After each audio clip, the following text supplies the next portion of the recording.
In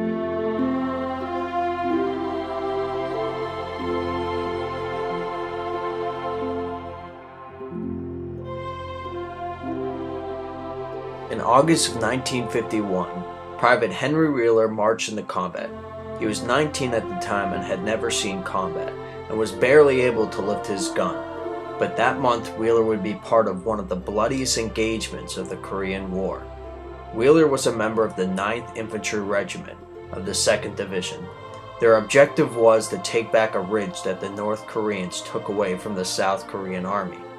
The regiment got more than they bargained for, as the North Korean Army repeatedly drove them back. Wheeler, in the midst of all this, was terrified.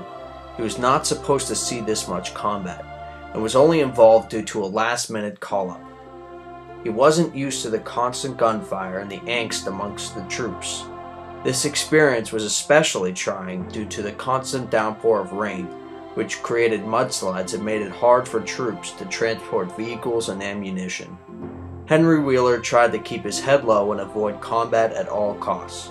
One day, though, while moving equipment, he and 2 others were ambushed by North Korean men. Wheeler fired his weapon for the first time in combat. They luckily came out of this situation unscathed and were able to deliver supplies to the other soldiers. Days later, the 38th Regiment flanked the main ridge. Already coming under increasing artillery fire, the North Koreans abandoned the ridge on September 5th, and the UN took over the ridge. Wheeler survived his first experience in combat.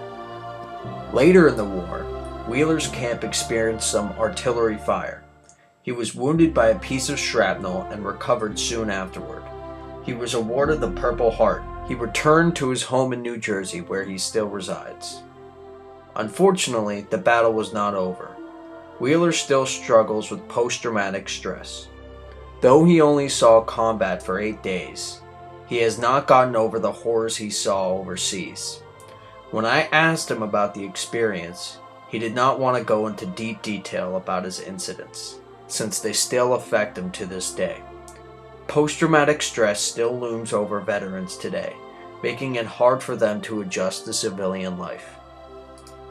Luckily, though, there are now several ways for soldiers to cope with post-traumatic stress, and these treatments are helping soldiers lead normal lives.